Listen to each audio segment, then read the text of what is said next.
Damai sejahtera Allah yang melampaui segala akal, itulah yang memelihara hati dan pikiranmu dalam Kristus Yesus Tuhan kita. Amin. Bapak, Ibu, dan saudara-saudari yang dikasihi oleh Tuhan kita Yesus Kristus, firman Tuhan bagi kita di ibadah Minggu Septuagesima 16 Februari 2025 hari ini tertulis dalam kitab Yeremia pasal 17 ayat 12 hingga ayat 18.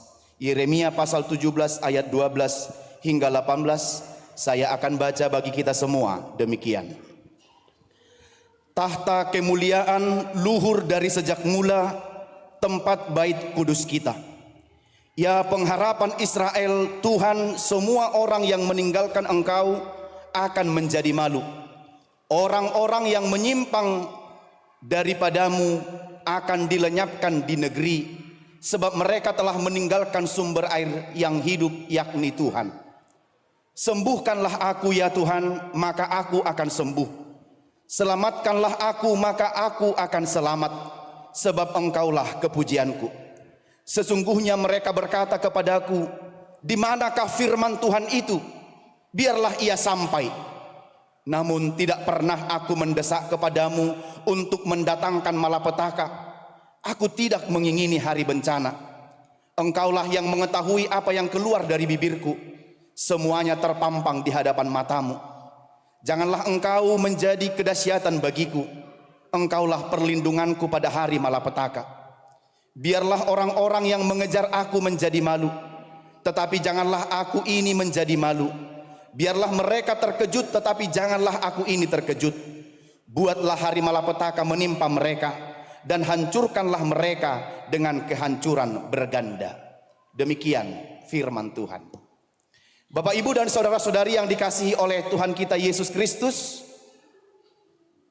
apabila pengharapan kita mati, apabila semangat kita mati, apabila antusiasme kita mati, dan apabila sukacita kita mati, sekalipun tubuh kita masih hidup, sebetulnya kita sudah mati.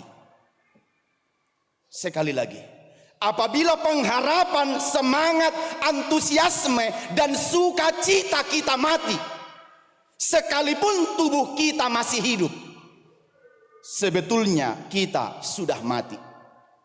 Sebab hidup tanpa pengharapan bukan lagi kehidupan. Sebab pengharapan adalah tanda adanya kehidupan.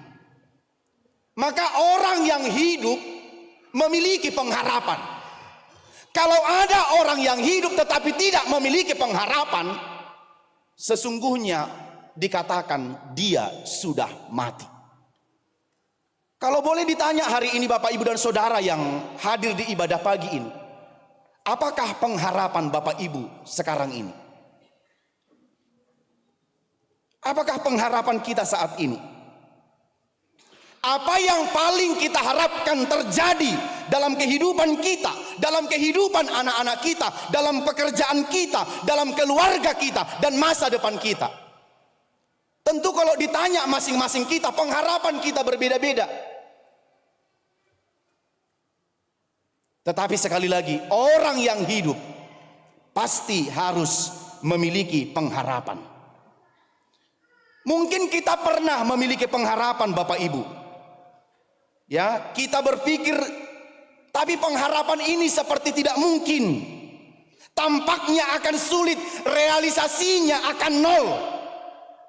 Tetapi kalau kita tetap berpengharapan, berdoa dan memohon, sekali lagi itulah yang dimaksud dengan pengharapan.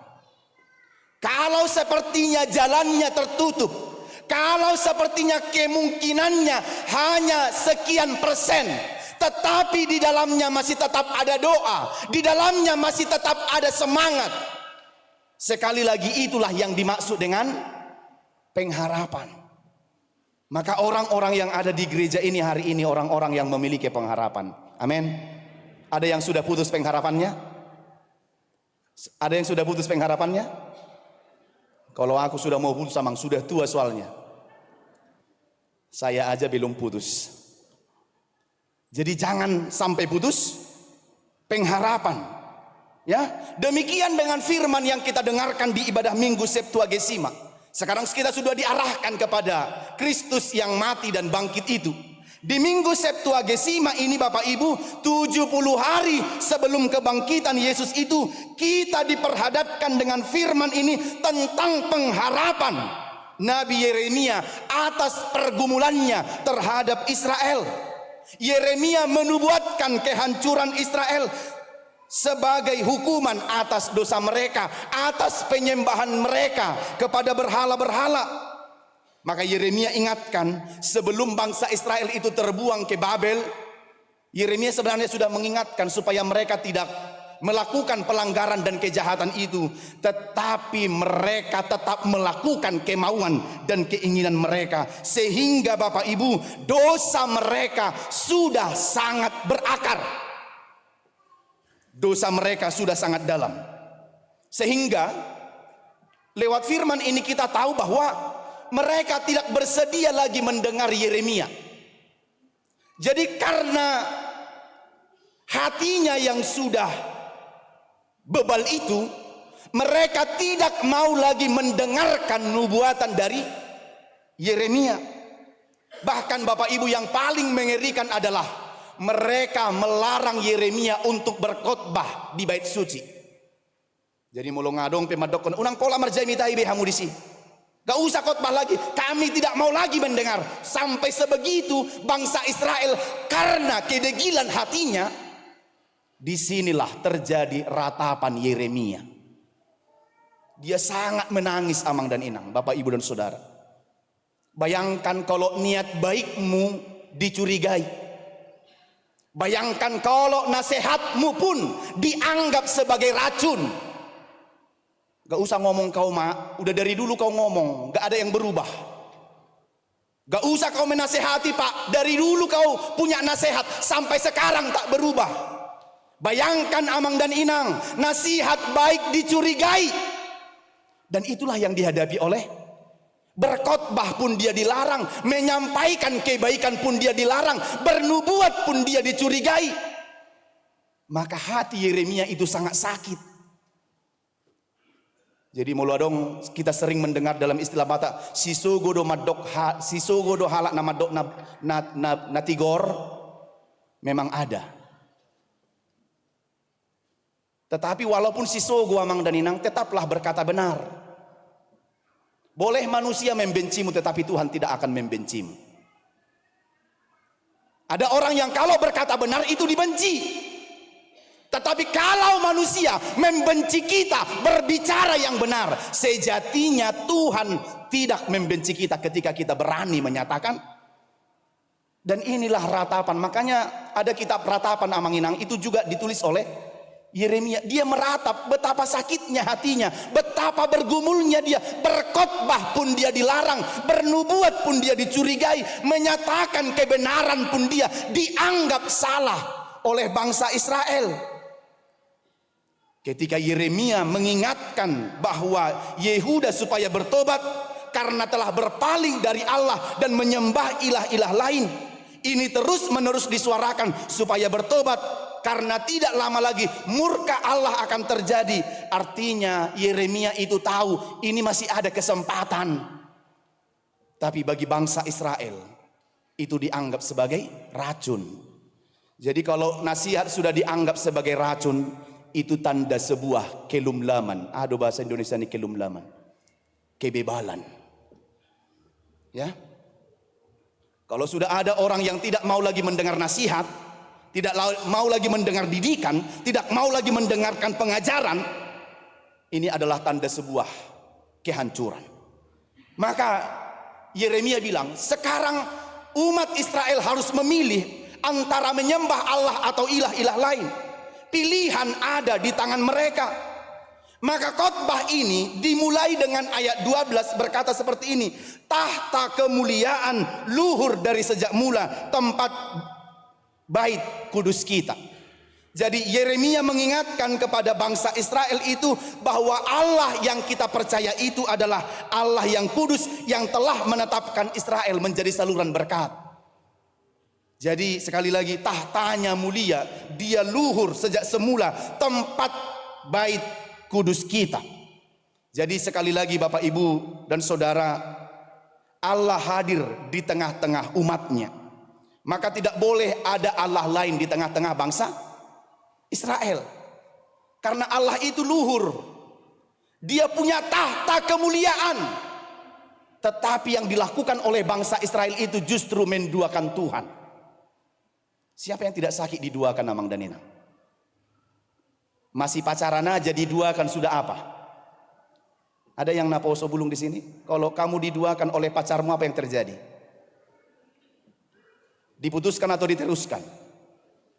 Diputuskan atau diteruskan Amang Inang?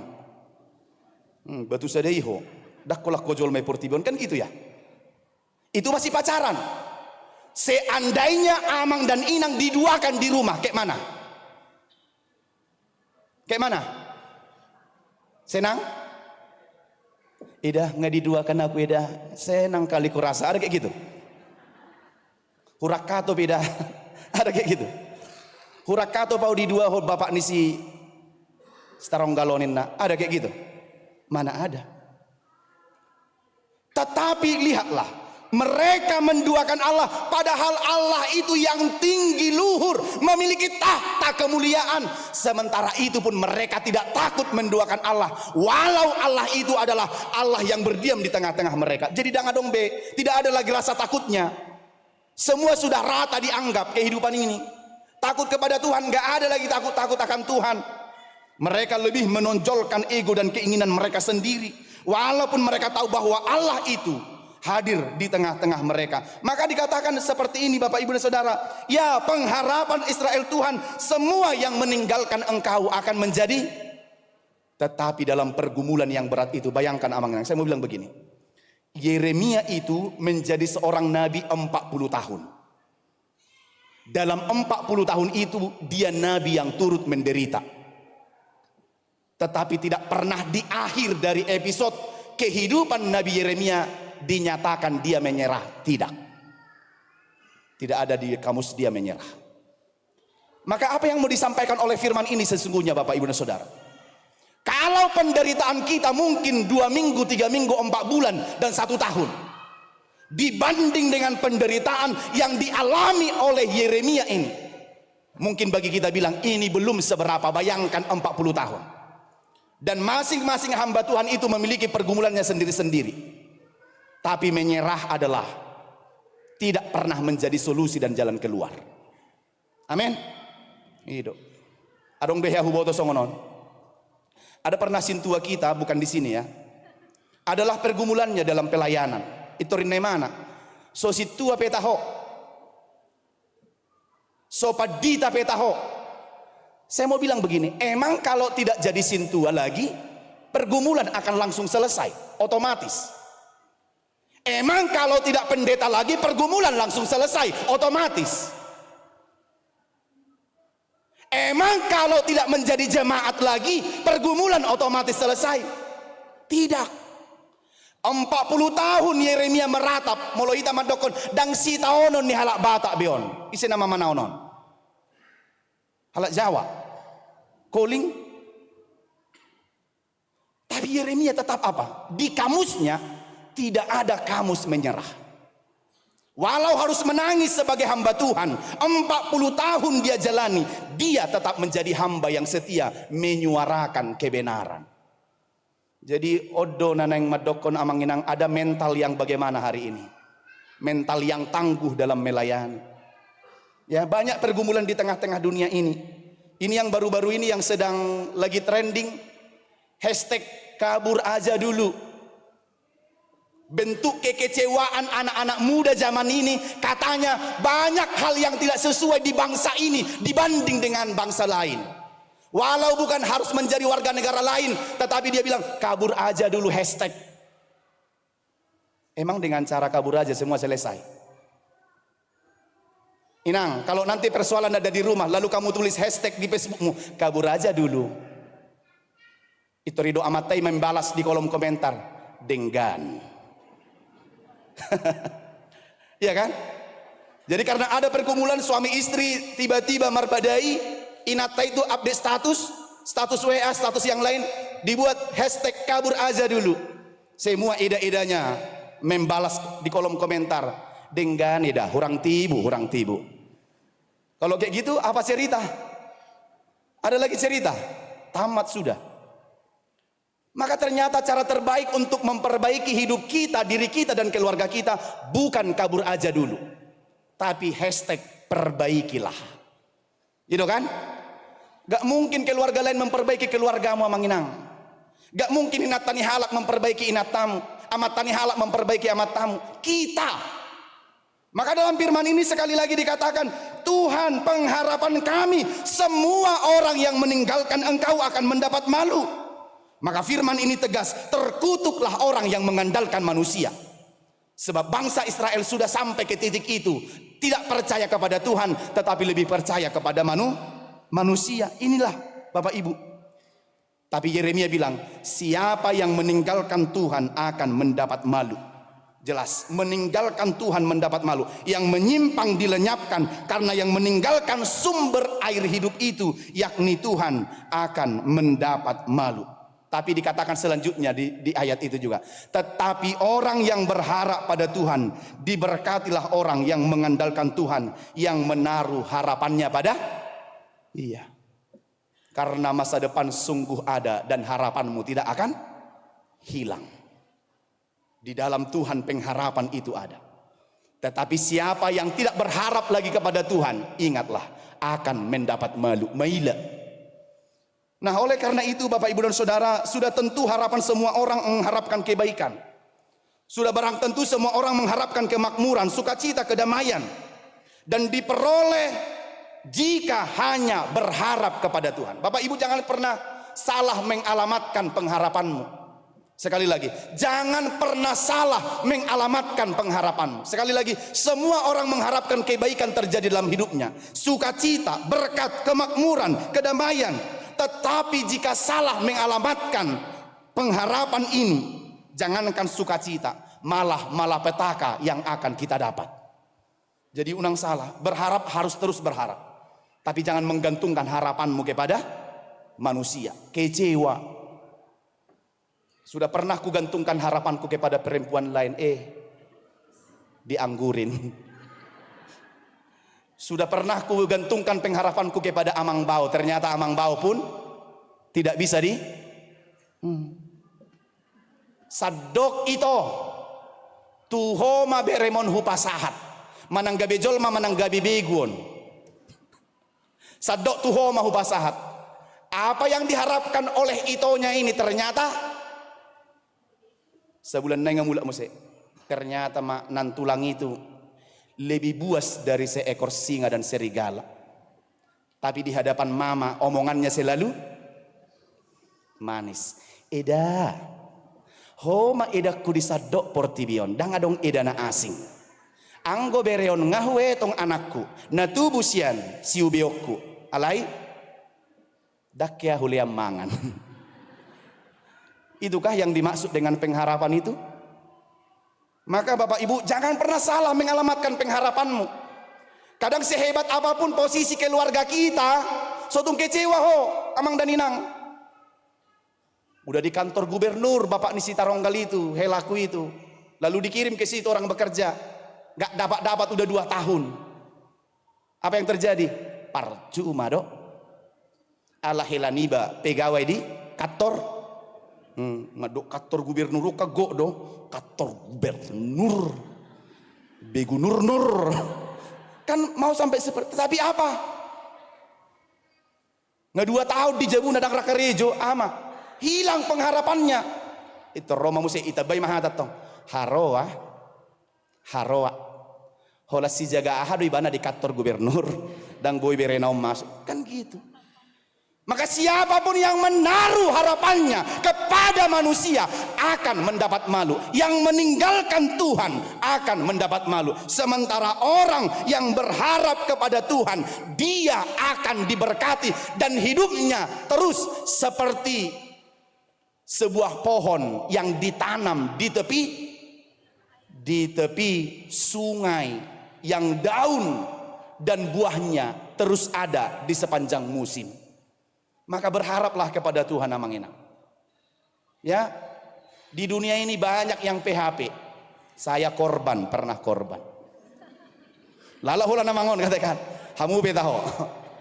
Mungkin Amanginang pernah korban dari PHP, pemberi harapan palsu. Pernah? Dakpola marhepeng lai tobus ma anak komonan notu. Namar saragami. Sapi 5 tahun dang ratobus. Asing go saragamna. Ya. Ini kalau menggantungkan harapan kepada manusia. Banyak PHP, pemberi harapan palsu zaman ini. Maka kalau kita sudah tahu alamatnya yang jelas, kita tidak akan mendapat malu dan pengharapan kita tidak akan pernah palsu. Kalau kita sudah tahu alamatnya adalah Tuhan, maka pergilah ke alamat yang benar itu. Sotung tu alamat yang salah Amanginang. Sotung terhirip kita. Ya, sotung terhirim. Kalau sudah terhirim ini bakal susah diobati. Ya, lama ini masa pulihnya. Dak kurip pusongoni. Alamadongan saparari kami sih gitu kan. Alamadongan sapunguani sahuriai gitu. Lama sembuhnya. Kalau pengharapannya kepada manusia, maka sekali lagi alamatkan pengharapanmu kepada yang sudah pasti Tuhan. Yeremia pun bisa lega dari pergumulannya yang berat itu sebagai nabi dan hamba Tuhan, itu karena kepada Tuhan dialamatkan pengharapannya. Ayat 13 itu dilanjutkan, orang yang menyimpang daripadamu akan dilenyapkan sebab mereka telah meninggalkan sumber air yang hidup. Yakni siapapun orang yang meninggalkan sumber air yang hidup itu akan kehausan. Kita sudah tahu nih sumber air kehidupan, tapi kita tinggalkan, ya bakal haus. Idodak kiajol puas dengan segala keinginan-keinginannya di dunia ini. Karena sudah ada yang sudah jelas, yang jelas ditinggalkan, mencari yang tidak. Iya. Percaya Amanginang. Ini sudah sumber air kehidupan. Aleluluan dope muse air kehidupan, air na asing muse meninggalkan air kehidupan on. Apa kita enggak haus? Kalau ini adalah sumber air kehidupan, sudah air kehidupan. Ke sumber inilah kita terus datang untuk mengambil air kehidupan itu. Jangan tinggalkan lagi. Itu makanya bentuk dari kekecewaannya si Yeremia dalam firman ini adalah meninggalkan sumber air kehidupan itu. Sudah jelas memberi kehidupan tapi ditinggalkan. Jadi Yeremia bilang pengharapan kita tidak boleh hilang. Pengharapan kita harus tetap kepada Tuhan. Ancaman demi ancaman selalu menanti orang Israel Yehuda ketika itu. Penguasa, para imam, nabi-nabi palsu berusaha untuk membunuh Yeremia itu. Bandingkan dengan ancaman kepada Tuhan Yesus. Karena kita sudah masuk di minggu 70 hari sebelum kebangkitan Yesus Septuagesima. Lihatlah Bapak Ibu bagaimana mengalir sudah diingatkan tentang 70 hari sebelum kebangkitan itu. Sebelumnya Yesus menghadapi penderitaan-penderitaan yang berat seperti yang dialami oleh hamba-hambanya itu. Termasuk dalam firman ini adalah Yeremia. Maka perenungannya adalah begini Bapak Ibu. Akan teruskah aku berpengharapan kepada Tuhan di tengah situasi yang menyedihkan? Masih terus enggak? Masih terus berpengharapan Amanginang meski sebenarnya peluang dari pengharapan itu hanya sekian persen? Masih teruskah berpengharapan menyuarakan kebenaran meski datang ancaman dari sana dan sini? Yeremia bilang wajib, harus. Sebab dia bilang seperti ini, harus mampu seperti sebatang pohon yang daunnya hijau dan terus berbuah di tengah kemarau panjang. Itulah pengharapan. Jadi kita terus berbuah, daunnya tetap hijau meski di tengah kemarau panjang. Saya sudah pernah ingatkan seperti ini Bapak Ibu. Ada seorang dua bersaudara. Saya sudah pernah bilangin sebenarnya. Si abangan ini fisiknya normal, bagus. Tapi si adean difabel. Ada yang cacat dalam tubuhnya, kakinya tidak bisa jalan. Jadi satu waktu si abang ini menggendong adiknya. Dia gendong, lalu ada orang banyak melihat. Dia bilang begini, kasihan ya, berat kali beban anak itu. Lalu ditanya sama dia, kasihan kau ya dek, berat kali bebanmu. Tahu apa yang dibilang abangnya? Dia hanya bilang begini, Pak, ini bukan beban, ini adikku. Sekali lagi, ini bukan beban, yang kugendong ini bukan beban, tapi yang kugendong ini adalah adikku. Kalau dalam kehidupan kita anggap semua sebagai beban, maka kita yang ditimpa oleh beban itu sendiri. Dan untung si abang itu bijak bilang, ini adikku. Jadi ketika aku bilang ini adikku, aku tidak pernah merasa terbeban dengan menggendong. Mungkin Bapak Ibu sekarang sedang menggendong banyak pergumulan, ya kan? Sedang menghadapi banyak penderitaan. Tapi katakanlah, ini bukan beban. Ini sesuatu yang harus dimenangkan. Amin. Bolehkah kita menang dari situ Bapak Ibu? Harus seperti Yeremia itu.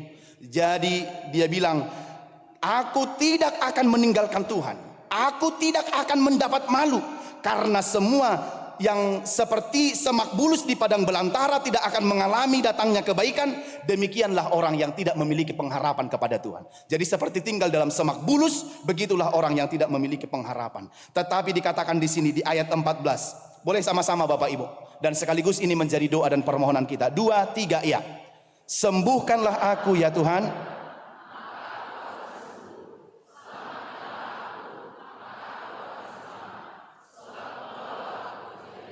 Bapak Ibu perhatikan baik-baik. Saya terberkati dengan ayat 14 ini. Begini, kalau ini catatan penting ya. Kalau seandainya kita tidak bisa mengubah pandangan orang kepada kita, dan kalau sepertinya orang terus berpikiran negatif tentang kita, dan kalau sepertinya penderitaan kita tidak kunjung selesai, yang perlu adalah kitalah yang disembuhkan dan diselamatkan oleh Tuhan.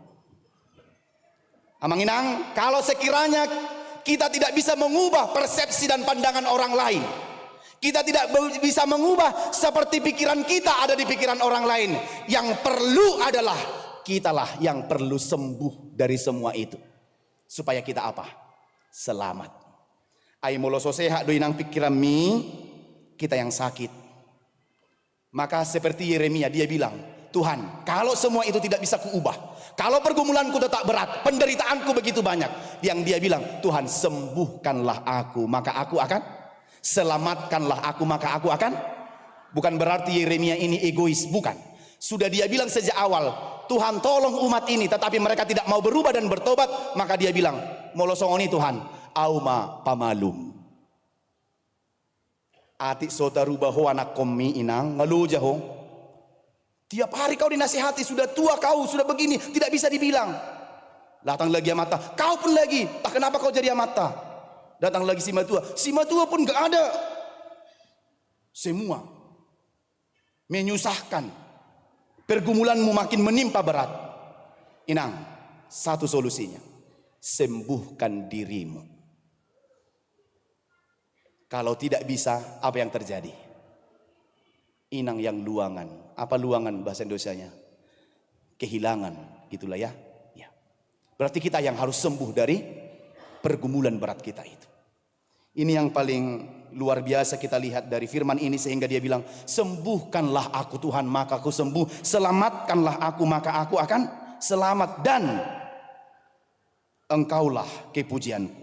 Di ayat yang berikut itu, ayat 15, sesungguhnya mereka berkata kepadaku, bangsa Israel itu bilang kepada Yeremia, di manakah firman Tuhan itu? Biarlah ia sampai. Lihatlah, inilah kebebalan otak bangsa Israel itu. Kayak mana? Dari dulu kau bilang firman Tuhan, di mana? Kok enggak terjadi? Jadi ada orang-orang yang saat ini sedang meragukan kekuatan firman. Dia bilang, mana firman yang selama ini kita dengarkan? Gak ada. Mana firman yang kau jelaskan itu? Kata mereka kepada Yeremia, kok gak terjadi? Di mana firman Tuhan itu? Ada gak kuasanya? Ada gak kekuatannya? Bapak, Ibu dan Saudara, orang yang menjauh dari Tuhan, mengandalkan pikiran dan kekuatannya, kita jangan sampai terkutuk dengan apa yang kita ucapkan itu. Maka Yeremia bilang, jangan sampai kau terkutuk. Kau tanya-tanya, di manakah firman Tuhan itu? Setiap hari firman itu diperdengarkan, pikiranmu lah yang tidak menerima, dan hatimulah yang terlalu penuh sehingga tidak bisa menerima firman itu dengan baik. Maka Yeremia memohon kepada Tuhan, Tuhan, buatlah aku sembuh. Inang, penyembuh dari kehidupanmu adalah Kau sendiri. Hati yang gembira adalah obat, tetapi semangat yang patah mengeringkan. Kaulah obat yang paling pertama mengobati dirimu. Sehebat apapun paruba-tuba di sana, tidak akan bisa kalau tidak semangat kita yang pertama mengobati kita. Benar? Tohodo amanginang? Iya, kalau disuntikkan pun amanginang. Ngai diles sudah, tapi tidak mau makan. Tidak punya semangat, gairah untuk hidup, akan apa? Lewat. Yang kita semangatinya diri kita. Mengingat makanan di rumah sakit itu lagi kan, sudah tambah baunya. Aduh, dikasih lagi bubur, sehat aja kita nggak suka bubur. Apalagi sakit lagi, disuguhi bubur dengan telur apa namanya itu? Telur rebus tak berbumbu. Sehat aja kita nggak selera makan itu, apalagi dengan alang maidah, nakuningi bolokon. Manang nakuningi malakon. Kalau bukan kita yang menyemangati kita, sesungguhnya kita tidak sehat di situ. Aleta buduti masoni kan. Alang aku ida kulit naon, alang ida sahatok sehat. Kan gitu. Iya ida, itu dimakan ida, mempercepat kesehatan. Ya lakon laos lawasau asa. Ya kan? Jadi amang dan inang, itulah yang disampaikan oleh Yeremia di sini. Ternyata penyembuh pertama dari kita adalah, pemulih pertama dari kita adalah diri kita sendiri. Kalau tidak bisa kau ubah inang, pastikan dirimu sembuh. Amin. Pastikan dirimu sehat. Unang dohot tomar sahik memikiri masalah ni halak. Unang dohot todang bui modo memikiri paru kilo ni tetanggam. Tangyak kon ibana, tetapi kau harus tetap sehat. Kalau nggak bisa kau ubah, pastinya hatimu harus bisa kau ubah sendiri. Unang gabi dohot tomar sahik gabi dua si paresoon. Gitu kan? Atura sadar si pareso gabi dua alaha. Gabi uduk paru kilom. Karena itu Bapak Ibu dan Saudara, maka ternyata kita berupaya dan berusaha supaya ketika Yeremia bilang supaya mereka bertobat tapi malah tidak mau, malah makin jahat, maka kitalah yang akan pertama-tama untuk sembuh. Kitalah yang harus berubah. Kitalah yang harus semakin lebih pulih lagi dari pergumulan kita. Kalau ditanya di manakah firman Tuhan, inilah orang-orang yang menganiaya Yeremia itu di mana? Gak ada yang kau bilang itu benar. Jadi mereka mempertanyakan di mana firman Tuhan. Sekali lagi di sini, namun tidak pernah aku mendesak, ayat 16 ini yang luar biasa. Namun tidak pernah aku mendesak kepada Tuhan untuk mendatangkan malapetaka. Tuhan, sehebat apapun musuh terhadap aku, tidak pernah aku bilang turunkan malapetaka kepada orang-orang ini. Karena Engkau yang mengetahui isi hatiku dan yang keluar dari bibirku. Amanginang, terakhir saya mau bilang, unang masal puhu. Sesakit apapun hatimu kepada orang lain, tetap doakan dia. Ido banda doatan itu hatai, dan kasihilah musuhmu. Doakanlah dia. Karena apa? Karena di sini supaya tidak kita yang sakit. Ya, tidak pernah keluar dari mulutku turunkan malapetaka. Yeremia bilang itu tidak pernah. Walaupun sudah sakit. Biasanya kalau kita sudah disakiti, apa yang keluar dari mulut kita? Mengumpat. Gitu kan? Kalau hatimu sakit inang amang dibuat oleh laki-laki lain, kayak mana? Pernah hatiku sakit dibuat perempuan lain ku sumpahi. Saya unang dapat mu gateng siana unik kulak toho. Ya kan? Saya unang dapat mu burju siana nala. Tapi itu hanya sekedar apa lah ya. Jadi Bapak Ibu dan Saudara, itulah, jangan pernah keluar yang tidak baik dari. Memang kalau dibanding dono taman non, kan kita manusia amang. Iya, siapa yang bilang kita bego? Gak bego kita. Justru di kemanusiaan itulah kita bisa mengampuni dan memaafkan. Sesakit hati apapun amanginang, jangan sampai keluar dari bibirmu yang tidak mololak tohosong onadidok mi masa dietong manoko pelakuna. Ya sakit hati aku, harumate hormate di si. Bah, berarti santai dodangin nona tuh. Berarti ini yang buat ini mati kan gitu. Maka sesakit apapun yang perlu adalah doakanlah dia kepada Tuhan. Apa yang mau disampaikan oleh firman ini kepada kita Bapak Ibu dan Saudara, yang pertama adalah Allah lah sumber pengharapan kita. Ya, jangan pernah berharap kepada yang lain, tetapi Allah lah sumber pengharapan kita di tengah-tengah kehidupan kita di dunia ini. Yang berharap kepada Tuhan, dia seperti pohon yang ditanam di tepi air, berbuah terus dan berbuah akan lebat dan panjang. Pengharapan kepada Tuhan tidak akan membuat sia-sia, tapi pengharapan kepada Tuhan akan menjadikan kita hidup semakin bermakna. Yang kedua adalah Allah adalah perlindungan dan keselamatan dan kesembuhan kita. Orang yang berlindung kepada Tuhan, Bapak Ibu, bukan berarti menjalani kehidupan tanpa pergumulan. Sekali lagi, orang yang berlindung kepada Tuhan bukan berarti menjalani kehidupan tanpa pergumulan, tetapi Allah melindungi dari berbagai hal yang mengancam. Saya mau bilang, semoga kita kuat dan berada terus di jalan Tuhan, meski seperti tidak kita harapkan. Molo pedang songon na pinikiram inang dingolum masa, saya mau bilang, tetaplah berjalan pada jalan. Ido banda do halabata haruna tigor niula juk dang jupang na ido holane de do madok molo sinuan hasang dona tubuh molo sinuan gadong jagung dona tubuh adok soni jadi hala madok haruna dingga sinuan olodo naro watapuan yang tidak bagus kita dapat. Apalagi menanam yang ketiga, jangan membalas kejahatan dengan kejahatan. Tapi biarlah Tuhan yang bertindak. Tugas kita adalah memberkati dan mendoakan. Ya, tugas kita memberkati dan mendoakan. Jika kejahatan dibalas dengan kejahatan, hanya akan menambah daftar orang-orang jahat. Ya, hanya menambah daftar orang-orang jahat. Allah lah yang berdaulat atas kehidupan kita, dan dialah pengharapan kita. Terakhir sekali Bapak Ibu, Allah adalah maha kasih dan maha adil. Setiap kejahatan akan mendapat balasan yang setimpal. Setiap kejahatan akan mendapat balasan yang setimpal. Tapi ada pengharapan bagi orang yang bertobat, karena pertobatan hanya terjadi saat kita masih hidup. Jadi mumpung masih hidup, marilah kita terus semakin memperbaiki hidup kita di hadapan Tuhan. Sekali lagi, teruslah berharap. Pengharapan kita akan selalu hidup di dalam Tuhan. Amin. Kita bersatu dalam doa. Kami bersyukur dan berterima kasih kepadamu Allah Bapa di sorga, atas kebaikan dan kemurahan Tuhan. Kami sudah boleh tiba di minggu Septuagesima, 70 hari sebelum kebangkitan Tuhan kami Yesus Kristus. Hari ini kami diingatkan oleh firman Tuhan bahwa Engkaulah pengharapan kami. Jika kami berharap kepada Tuhan, maka pengharapan kami akan berbuah. Tapi jika kami meninggalkan Tuhan dan berharap kepada manusia, sejatinya kami akan mendapat malu. Tuhan, tolonglah hati kami supaya terus berharap kepada Tuhan. Bukan berharap kepada dunia dan manusia di tengah-tengah dunia yang gampang berubah-ubah.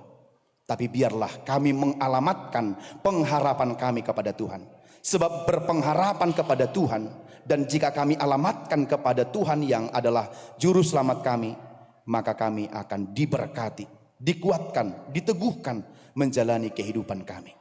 Biarlah firman yang sudah kami dengarkan pada minggu hari ini menjadi penolong dan kekuatan kami melanjutkan kehidupan, karya-karya terbaik kami di tengah-tengah dunia, di tengah-tengah keluarga, di tengah-tengah tempat di mana kami Tuhan tempatkan untuk melanjutkan pekerjaan kami. Berkati firman ini agar menjadi penolong dan kekuatan kami menghadapi berbagai-bagai kesulitan, penderitaan dan pergumulan di tengah-tengah dunia ini. Tapi kami yakin melalui firman Tuhan, pengharapan kami akan selalu hidup di dalam Engkau. Kami juga berdoa untuk semua jemaat Tuhan yang turut hadir dalam ibadah minggu pukul 8 hari ini. Tuhan berkati umat-Mu, lindungi mereka dalam kehidupan, dalam keluarga, dalam pekerjaan. Jikapun dari antara kami ada yang menghadapi berbagai-bagai pergumulan dan penderitaan di tengah-tengah keluarga dan pekerjaan, Tuhan tolong kami. Supaya kami masih melihat seberkas cahaya, walau sepertinya sangat sulit, tapi kami tetap memiliki pengharapan yang besar.